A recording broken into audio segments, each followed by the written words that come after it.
What's up, YouTube? Welcome back to the channel. Today, under the from the request of commenter, we have learning the terrifying lore of Roblox Pressure. Now, I don't know anything about Pressure. I know it is a game on Roblox, but I myself don't play Roblox very much. Like, I know there's probably good games there, but yeah, I just never really played Roblox much. So yeah, I mean, I'm sure it'll be interesting. I mean, this video got like 658,000 views, so like there's gotta be something to look forward to in this video. So anyways, let's just get straight into it, I guess, and hopefully the audio is not messed up this time.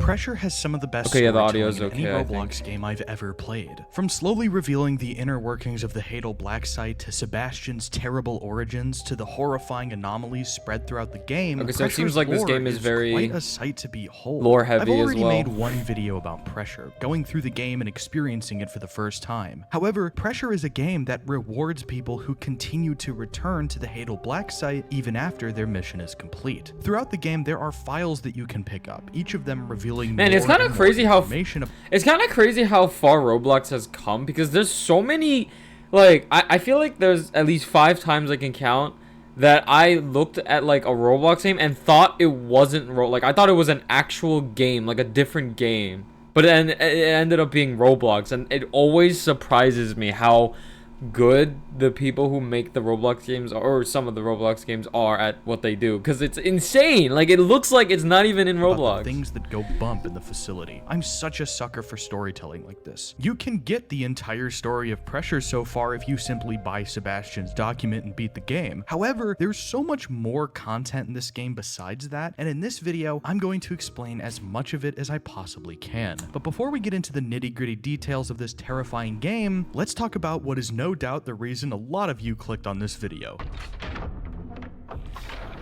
Sebastian Solus. Being the only friendly character that you talk to, Sebastian provides the only safe haven from the horrors of the Hadal Black Site. In exchange for precious information, he'll even give you some useful items to help you out on your life-threatening trek to the crystal. In my previous video about Pressure, I mentioned this Oh wait, is this not the first video? I don't know enough about Pressure. Why it's become such an instant cult classic on Roblox. That's is a it lot because of of Gianni? Being a fish is an important step on a person's life.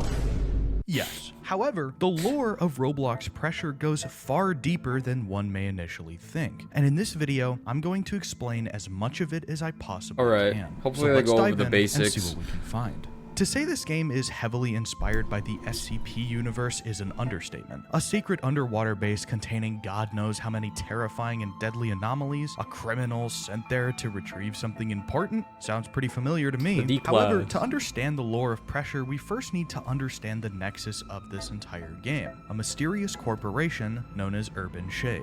Urban Shade is essentially the foundation that holds anomalous entities and researches their power, and the Hadal Black Site, aka the building that you, the player, travel through during a run, is the largest and most fascinating site that Urban Shade owns. The Hadal Black Site is no ordinary complex. You see, in case you were wondering why you need to travel there by submarine, it's because the Hadal Black Site is approximately 67,300. that makes sense, since the name of the game is the ocean. Studs being the unit of measurement in the world of Roblox. Why such a specific number? Well, it's because this depth marks the beginning of what's known as the Let Van Zone. The Let Van Zone is an anomaly in itself. At that depth, the pressure would crush literally anything and kill anyone who wasn't in a already pressurized cabin, i.e. a submarine. However, the Let Van Zone is special because after crossing the 67,320 stud mark, the ocean's pressure seemingly vanishes. Fish that are only found on the surface of the ocean can live here peacefully without fear of the depths crushing them. After this was discovered by scientists in 1961 when a cargo ship sunk east of Iceland, Urban Shade quickly swooped in and prevented this knowledge from reaching the public, and only 1 year later, the Hadal Black Site began construction. I mean, what better a place to How do you construct something that deep down, though? Like,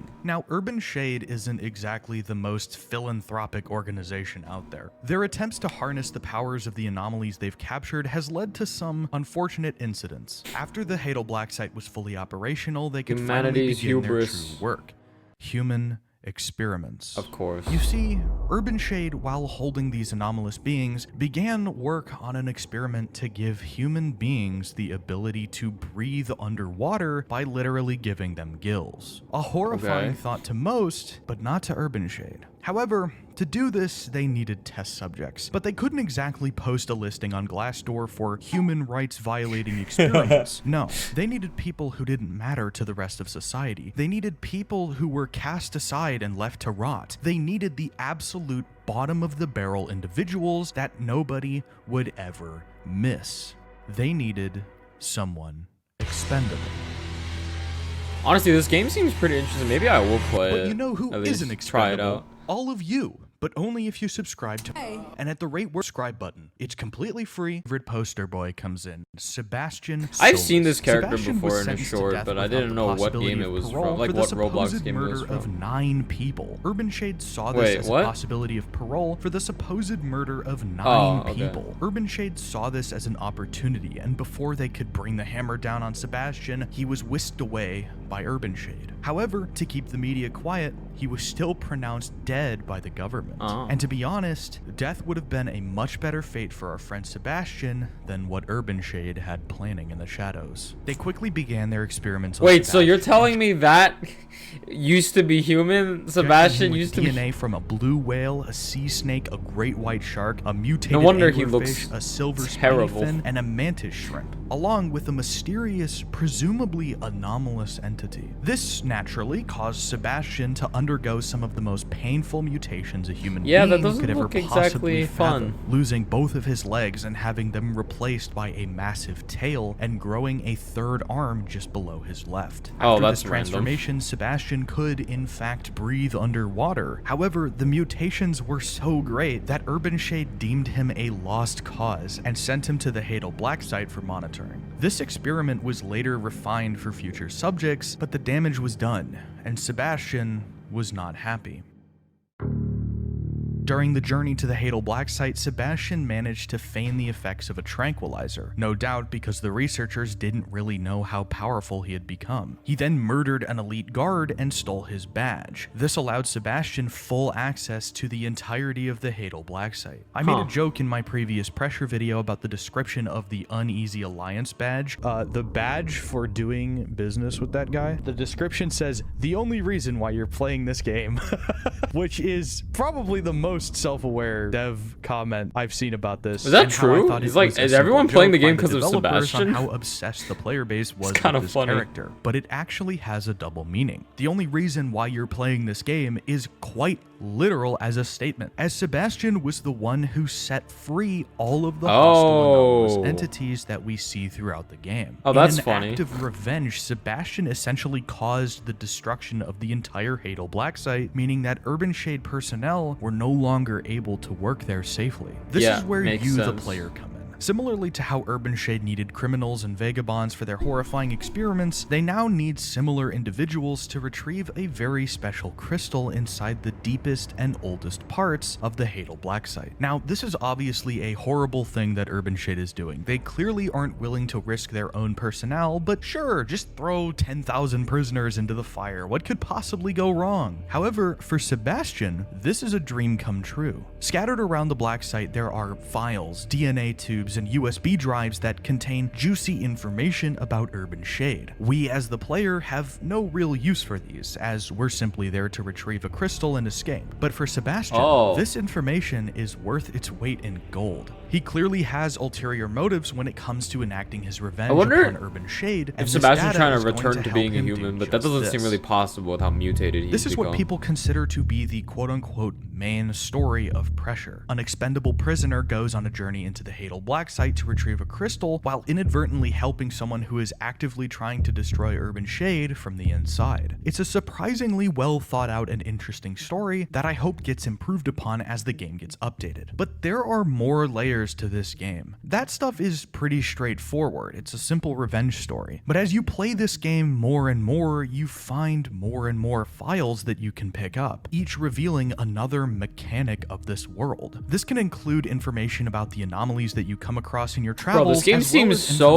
well made. Urbanshade itself. The Hadal Black Site has quite a substantial amount of secrets to unveil. I wonder how long it took to make this game. As like to what's really the start going of it, at on least. in this I'm sure game. there's updates. For and example, stuff. in the most recent Friendly Fire update, a new character was added named the Painter, a sentient art program on an old 80s computer. Wow, that I wonder can who that's outperform similar even to. The most cutting edge of supercomputers. Painter was ripped from his home after Urbanshade accidentally murdered his creator during a questioning. Personnel then transported Painter to the Hadal Black Site to use it for mining cryptocurrency. Painter clearly didn't want this, so it hacked the site's internal defense system after Sebastian released the anomalies. This takes the form of turrets that try to murder the player when they spot them. These turrets can be shut off, much to the dismay of Painter. But why? Why does Painter want the player to die so badly? Well, that's because of, once again, Sebastian. There are voice lines in the game that hint at Painter's supposed trust in Sebastian to get them both out of the Black Site and escape. Painter doesn't want to mine crypto for all eternity, and Sebastian wants freedom to wreak as much havoc on Urbanshade as physically possible. This is why Painter doesn't want the player to retrieve the crystal. If they do, there's a high likelihood that Urbanshade will simply move on from the Hadal Black Site and leave both him and Sebastian to rot. But there's even more to Urbanshade than these characters and their motives. At the end of the game, when the giant robot saves us from the searchlights, we can find a document that tells us what exactly they are. This robot is called a trench bleeder, and their only purpose is to bleed the trenches of the Let Van Zone dry of their natural resources. Once this task is complete, all of the trench bleeders will be scrapped for parts, save for one. Lucy, the very same trench bleeder that saves us at the end of every run. There's definitely a lot more going on here, but it's still not enough to put together a full picture. This and many other documents you find in the Black Site mention another character, one of the only other named characters whose name isn't blacked out, Mr. Shade. Mr. Shade. Presumably the current CEO or president or owner in some capacity of Urbanshade, a mysterious person who lurks in the shadows and the singular entity that wants the crystal. Obviously, this Mr. Shade is important, as why else would Urbanshade send God knows how many expendables to the Black Site in hopes of getting it back? Judging by the amount of blacked out spaces, we can assume that expendables who are successful in their endeavor will be rewarded with at least $1 million. It's in stark contrast as to how willing Urbanshade is to kill off any expendables that get too curious. Going off the beaten path results in your diving gear, or PDG, putting a bullet in your brain, and even getting too close to a radio frequency can cause it to go off. Obviously, there's a lot more about this crystal that we don't know, but it's very clearly important to Mr. Shade. Probably an energy even more source, completely unexplained like an things in the one or Hadal something. Black Site. I don't know. For example, J123, aka the Mindscape, a mysterious place beyond this physical this is realm definitely where nobody SCP can inspired. return once they've been taken there. There's also the mysterious Mr. Lopi, an entity that teleports you to wherever your teammates are if you take too long. The only document that Sebastian refuses to show you, no matter how many times you die, is his. There's a theory going around right now that questions whether or not Sebastian is truly an agent of chaos or if he's been hired by this Mr. Lopi character. I could go on about every tiny little detail, like the new imaginary friend remote that is literally one of the most terrifying things in any game I've ever experienced. Cool. Do I pick this up? Thank you for using our limited time imaginary friend remote. We hope you enjoy the next 2 days with your very own real, not so imaginary friend. I hate you so much. I've never hated that a what it video is? game more than this thing. And it Oh, talks. that thing. Where are you Okay. going? I'm gonna get jump scared by this thing so many times, dude.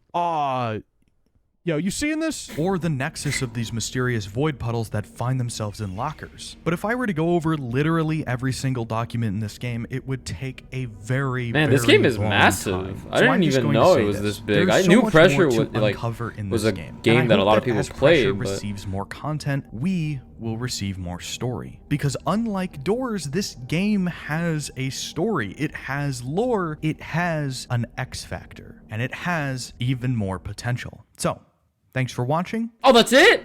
Yes. Oh, what? I'm supposed to like raw. How are you doing? Not good, and it's your fault. And I'll see you all next time. Okay. Well, that was interesting. Okay, that really got my interest peaked. I might need to watch more videos on Pressure, because this is really interesting.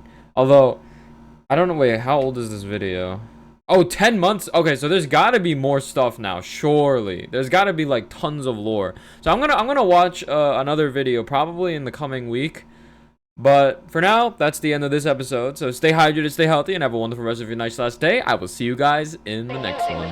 Bye.